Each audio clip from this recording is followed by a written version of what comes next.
"They're adorable," said Commander Rilvik, his translucent eyelids blinking twice in bemused fascination.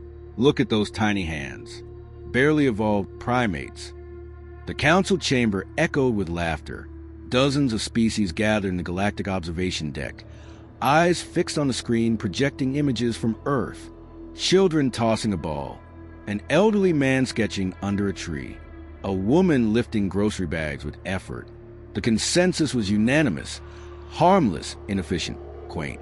The data supported their assumptions: slow atmospheric ships, fossil fuel-based engines, primitive communication systems built on electromagnetic noise. Their military records, intercepted and decoded, were laughably outdated. Kinetic bullets, metal tanks, and humans themselves soft tissue and bone. They hadn't even colonized their own moon in decades. The Galactic Council classified Earth as a cultural curiosity, worth visiting, not worth fearing. The Council deployed a diplomatic vessel, the Avianes, to initiate first contact. Standard protocols applied: passive scans, cautious approach, minimal armament. The crew on board was lighthearted. The mission was regarded as a break from warfront logistics, a reward, even no one expected resistance. During approach, the ship's bioanalysts chuckled at their own findings. The average human lifespan was under a century. Their maximum physical strength, while respectable for a biological organism, was nothing that would concern the advanced species aboard. Their most common expression, smiling, was misinterpreted as submissive behavior. "They'll probably throw flowers at our feet," one lieutenant joked, and everyone laughed. Among the crew of the Avianes was a young xenopsychologist named Lorowan. She had studied dozens of new species, analyzed their aggression patterns, measured their defense mechanisms. Her early observations of Earth matched the data: no telepathic capabilities, no biologically integrated technology, no scalable defense systems. They're emotionally reactive but physically limited, she noted in her initial report. Curious, expressive, but largely inefficient. The ship's first scan over a rural training zone yielded images of abandoned vehicles, rusting war machines, and scattered human activity. Agricultural zones seemed to dominate the landscape. No orbital defenses, no cloaking systems, no threats. Lorowan requested a closer scan of the human bodies. Something in the muscle density readings didn't quite align with the Council's existing database, but the system flagged a request as low priority. "They're just heavy for their size," AI concluded. "Nothing to escalate." On Earth, Sergeant Mason Hale, known in military files simply as Human Number 47, lifted a shipping container manually after a broken loader stalled. No one nearby said anything.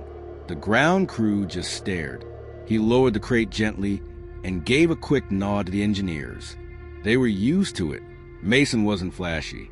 He'd served in 2 off-the-record conflicts and spent 3 years in special forces before leaving active duty. He didn't speak much anymore, but when something needed lifting, carrying, or enduring, he did it. He'd never heard of the Galactic Council, but the Avianes had definitely heard of him now. Anomalous tremors were detected by the ship's lower sensors. Not seismic, not mechanical, organic force application. Pinpointed to the crate lift. Internal analytics flagged it as an environmental quirk. But Lorowan disagreed. She requested a second sweep, higher resolution. That human, #47, showed localized gravitation resistance at levels surpassing his biological model, she wrote. Either the data is corrupted or our assumptions are flawed. Commander Rilvik reviewed the footage. He lifted a box, he said dryly. Perhaps he trains. It weighed close to 4 metric tons, she replied. Silence. The commander narrowed his gaze. Run diagnostics. If you're right, it's an anomaly. But one anomaly doesn't rewrite the classification. Back on Earth, Mason sat alone near a rusted tank, its cannon cracked with age. His fingers rested on the metal, tracing names etched along its side. Names of his unit, his friends. He never talked about them. He just sat there sometimes, remembering. A crow landed near him, watching. He looked at the bird and gave a small nod. Then he stood and walked away. In orbit, the Avianes had begun detecting minor inconsistencies. radio waves with hidden encryption, energy signatures buried under normal thermal fluctuations. Lauren compiled her findings into a new report titled Human Biophysical Divergence, Possible Underestimation. She submitted it. It was rejected. Again. That evening, Mason helped a child lift a water barrel during a volunteer operation. When she laughed and said, "You're so strong," he only smiled. That moment was caught on camera by a drone. The Avianis intercepted it. An innocent smile, a harmless man. To the Galactic Council, it was confirmation. They're strong for their size, but still charmingly backward, Rilvik said, satisfied. They smile at everything. It's almost cute. On board, Laurel and simulations told a different story.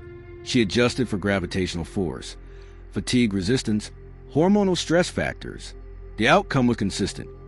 When pushed into survival mode, human physiology didn't just adapt.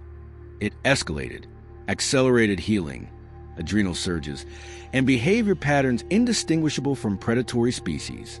Their smiles weren't submission. They were misread signals, like warning coloration in venomous animals. But her research was now tagged for archival, not review. The humans, as far as the council was concerned, were still cute. Back in the training fields, Mason stood silently as transport trucks passed. He glanced at the sky. Something in him stirred. Instinct, maybe, muscle memory. A sense that something was coming. Far above, the Avianis initiated ground contact protocols. Landing procedures began. No one aboard was armed. Why would they be? It was just Earth. The craft landed with quiet confidence. Its metallic legs unfolded like petals, smooth and graceful. Local humans gathered, curious and unarmed. Children waved. One even tossed a frisbee, which bounced harmlessly off the side of the hull. The aliens inside took it as proof. Friendly, simple, endearing. A ramp extended. 3 council envoys descended, clothed in formal silks and data sashes. Their translator spheres hovered beside them, auto-broadcasting greetings in over 30 human languages. The crowd applauded. One of the children shouted, "Welcome to Earth." And the lead envoy bowed in reply, amused. Meanwhile, a scouting drone from the Aviani zipped over the outskirts. It passed over the old training field where Mason stood with 2 others, organizing crates. The drone captured him again, noting his stride-length posture, muscle fiber vibration. Lauren reviewed the footage in her quarters. She zoomed in, adjusted filters, replayed the sequence twice. There was something in his movements, something precise, economical, and dangerous. Her finger hovered over the emergency escalation request. She didn't press it. Elsewhere in the city, the council envoys began their public relations circuit. They visited museums, posed for holographs, and dined with local officials. Reports flooded back to the Avianis. Warm reception. No threats. Species compliant. Commander Rilvik grinned. "Another easy file," he muttered, until the EMP went off. It wasn't an attack, just a freak discharge from an outdated power station during a systems test. But the resulting electromagnetic pulse fried a portion of the alien translator network and knocked out a scout drone's field generator.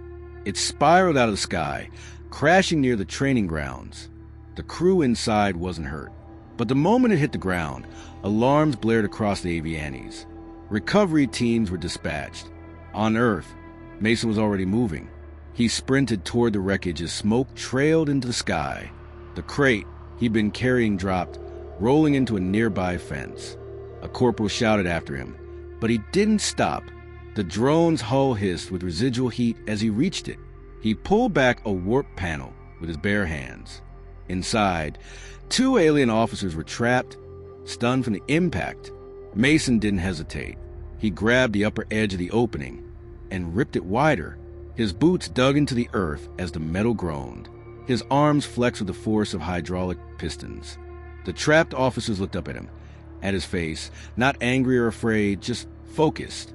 He reached in, unlatched their harnesses, and lifted them both out like children. They stood there, dazed.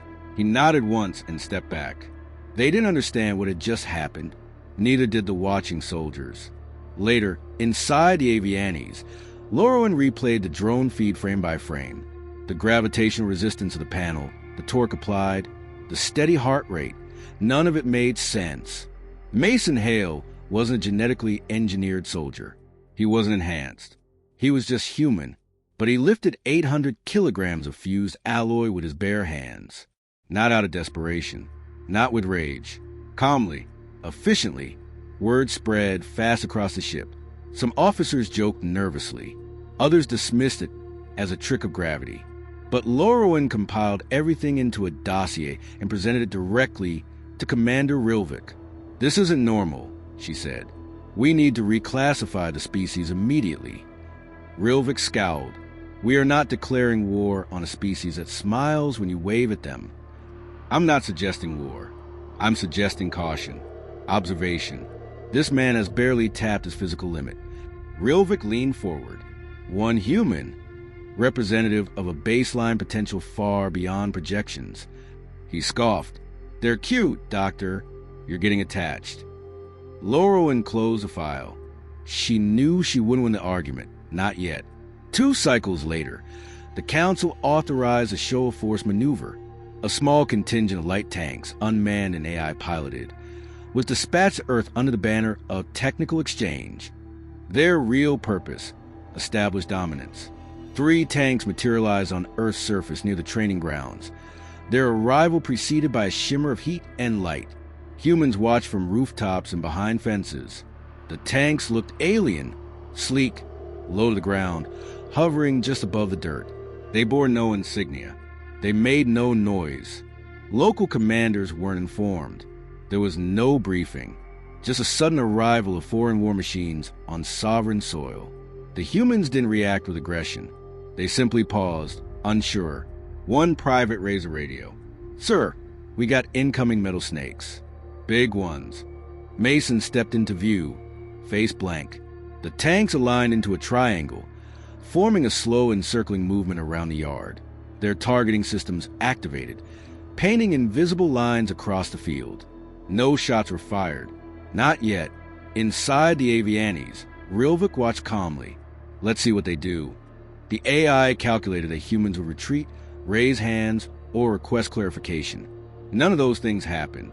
Mason walked straight toward the nearest tank. The other soldiers shouted after him.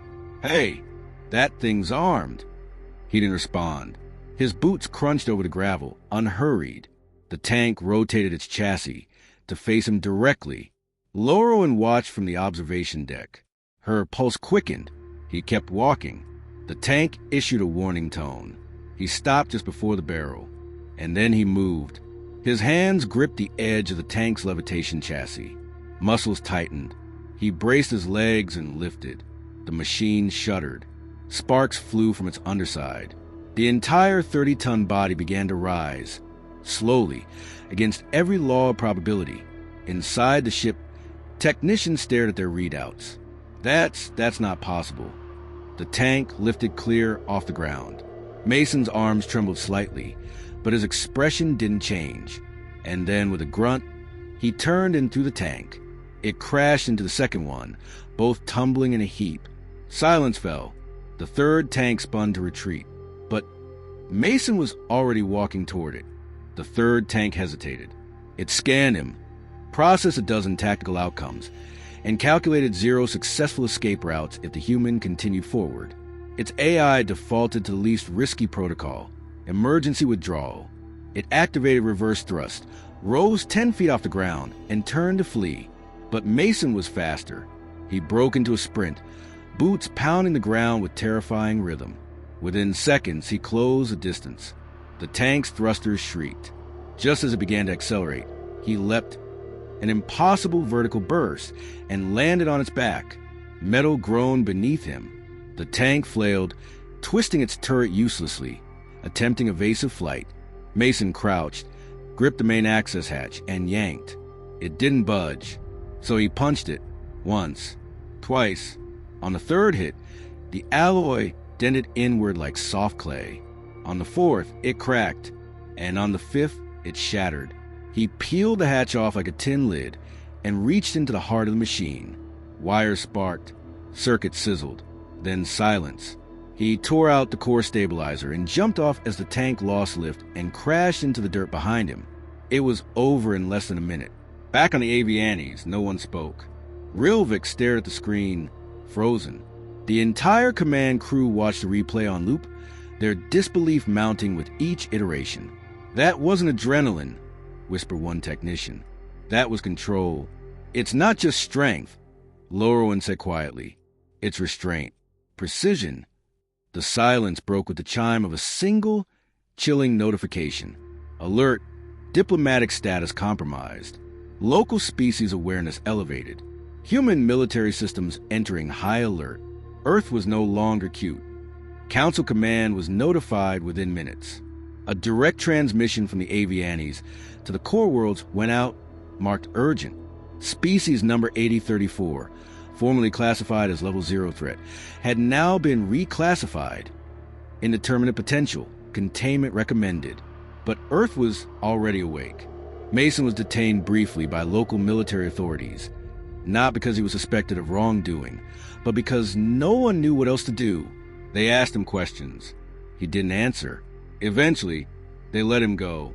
But by then, the footage had leaked, first to internal Earth defense networks, then to allied nations, and then, inevitably, to the public. The video was grainy, shaky, taken from a phone of a nearby civilian. It showed a man in uniform lifting a hovering tank and throw it like it was made of cardboard. No special effects. No edits.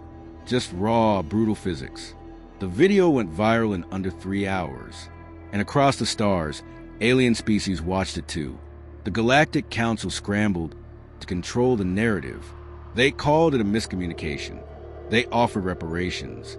They attempted diplomatic deflection. It was a malfunction. It was not an act of hostility. Your soldier was clearly defending himself. But Earth's leadership had already connected the dots. Unannounced foreign craft, stealth tanks, tracking drones, biometric scans. It wasn't diplomacy, it was recon. And the message sent by Mason Hale was not subtle. Humans had strength, real strength, not in numbers, not in fleets, not in tech, in something far older. The term began circulating first in black site forums, then in public debate. Baseline supremacy. The idea that an unmodified human, flesh and blood, could resist or destroy advanced alien hardware with nothing more than willpower and determination. A myth? Maybe. But Mason had just turned myth into fact.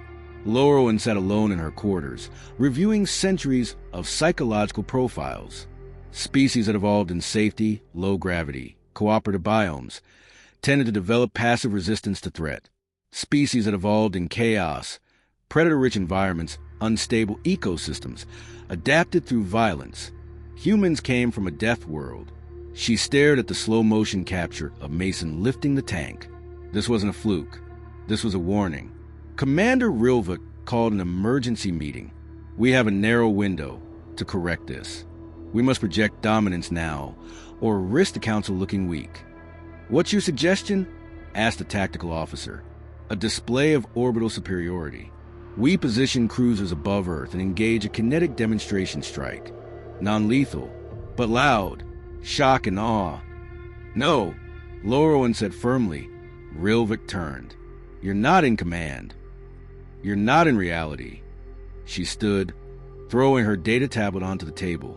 It displayed a new simulation. Alien strike force versus human irregulars, based on new metrics. The aliens lost every time. "You don't understand what we're dealing with," she said. "You see primitives. I see survivors. You see muscle. I see evolution's sharpest weapon, refusal. You're afraid of them? I'm afraid for us."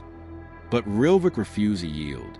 2 hours later, a Council warship entered low Earth orbit and released a single kinetic lance into the ocean, harmless to life, but visible from half the planet. The message was clear. Stand down. Stay cute. But humanity had already made up its mind.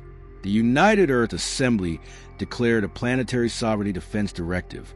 All interstellar contact would now be subject to human terms.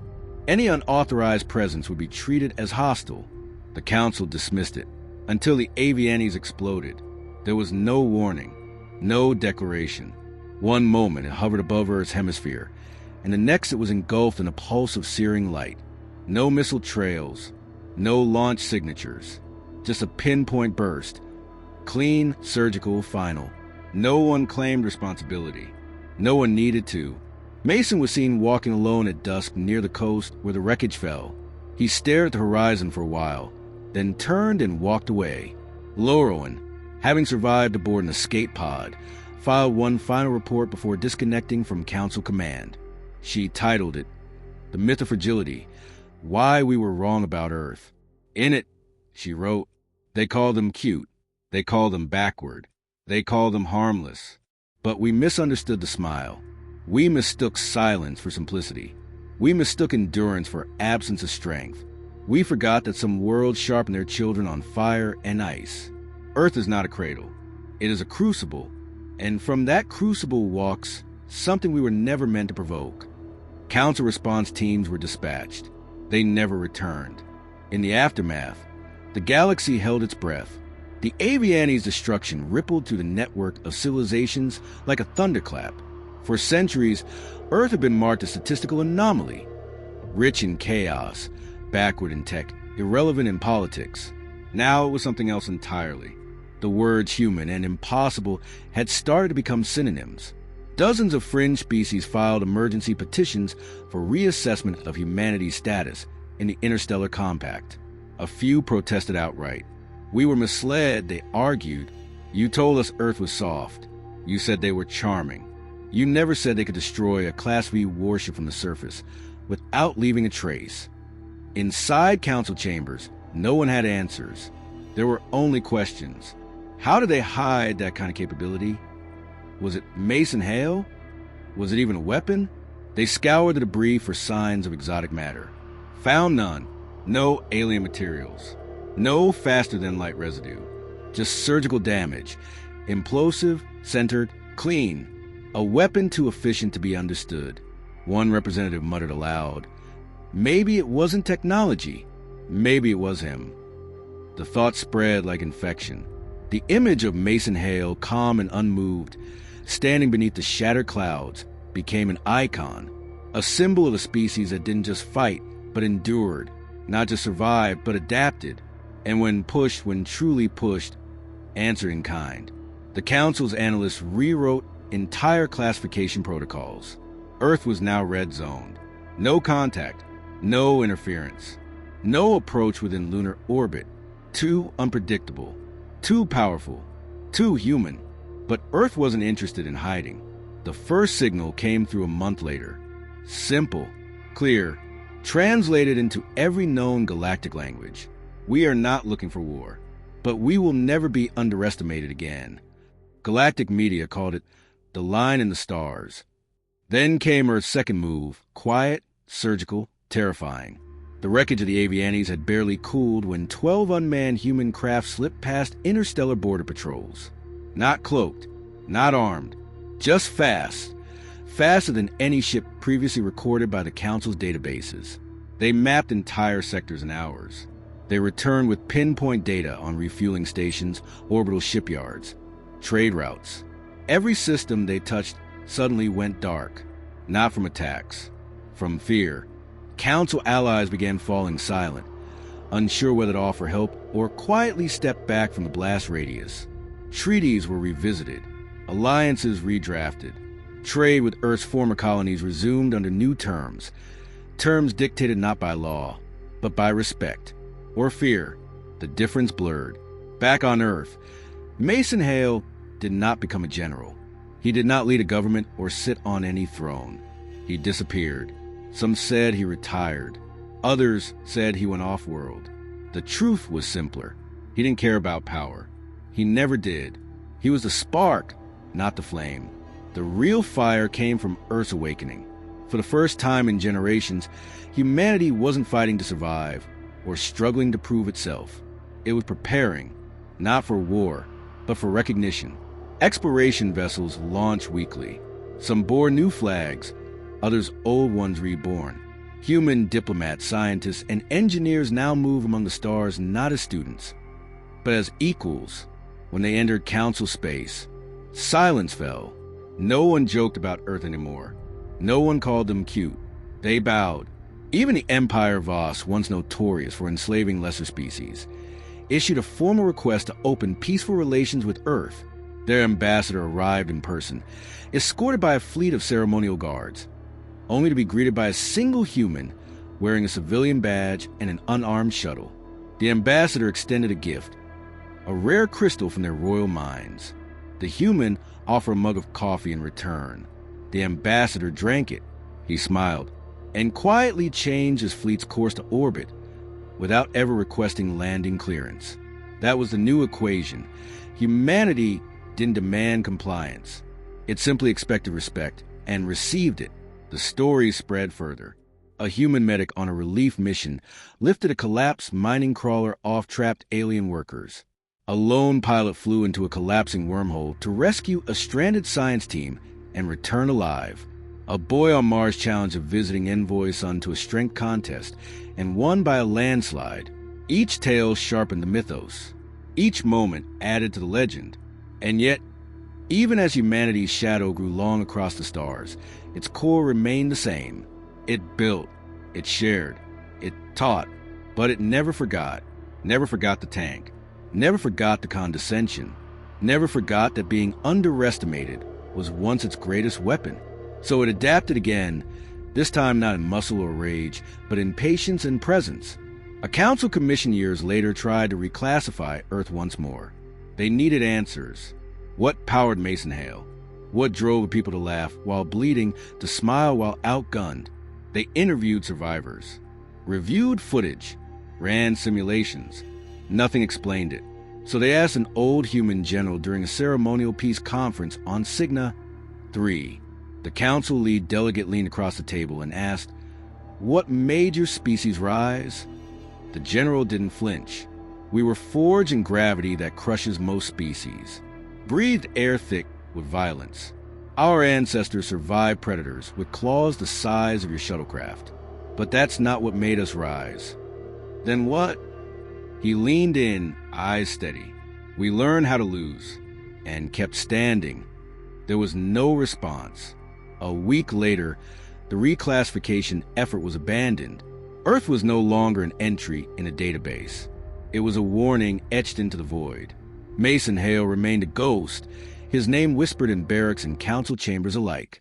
He had no official rank, no medals, just a legacy, and a legend, the kind of legend that doesn't fade with time, but grows with it, not because he lifted a tank, but because when someone tried to define humanity as cute, he showed them what humans really were: relentless, unyielding, and unforgettable.